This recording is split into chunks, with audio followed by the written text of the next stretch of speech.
What is the tension between US President Donald Trump and South African President Cyril Ramaphosa? Let us dive into it. In early 2025, US President Donald Trump signed an executive order halting most US aid to South Africa, arguing that South Africa's policies, including a new land expropriation law, amounted to unjust racial discrimination, particularly against white Afrikaners. The order directed US agencies to pause almost all assistance to South Africa. This included the PEPFAR HIV funding that funded vital HIV treatment and prevention programs that reached millions. These aids were not only cut for South Africa, but for Africa. President Cyril Ramaphosa and the South African government strongly rejected Trump's accusations, saying the land reform policies were constitutional and aimed at addressing deep inequalities from apartheid.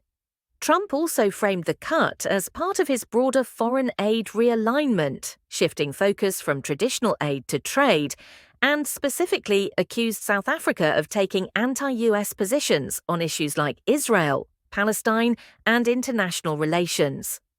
The geopolitical tension increased towards certain African countries because of the growing BRI-CS cooperation. In addition, Trump's friend, or rather former friend, Elon Musk, supported Trump's accusations about the white farmers' genocide. The South African-born billionaire criticized the post-apartheid economic policies, especially the broad-based Black Economic Empowerment (BBBE) rules.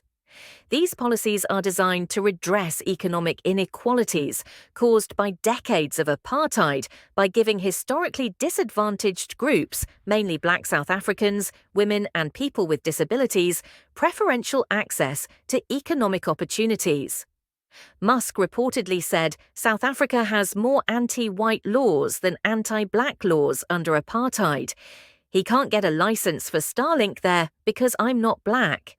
The government is super racist against those who aren't black. He views BBBEE rules on ownership and licensing as reverse discrimination, treating non-black people unfairly, and frames it as racial injustice rather than remedial policy. This has caused the US president and Elon Musk to be against the president of South Africa and its government. This tension has been shown lately on the issue of Trump detaining the president of Venezuela, Nicolas Maduro, and his wife, and publicly announcing that he is an acting president for the country. The South African president has strongly condemned this action with other world leaders. Well, I think everybody now in the world agrees that what has happened is a violation of international law, and also a violation of the United Nations Charter. And that is why we called for the Security Council to meet to discuss this matter. And they are the one body that is mandated by the entire world to deal with issues of peace, to deal with issues of security. And we are hoping that the collective wisdom that resides in the Security Council and in the UN body as a whole will bring forward solutions and bring to bear some good sense that should prevail. Because what has happened now basically is giving carte blanche to anyone to mount an invasion on any country.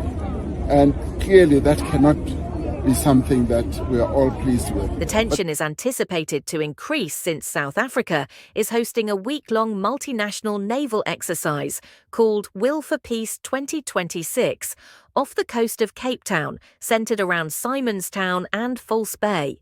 The drill is led by China and includes warships from China, South Africa, Russia and Iran. It's organized under the BRICS Plus framework.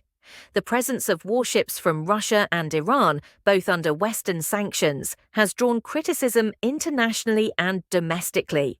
Some analysts warn these exercises could impact trade and political ties, particularly with the United States and European partners. US President Donald Trump has criticized BRICS and similar alliances as anti-American. Thank you for watching. Don't forget to subscribe.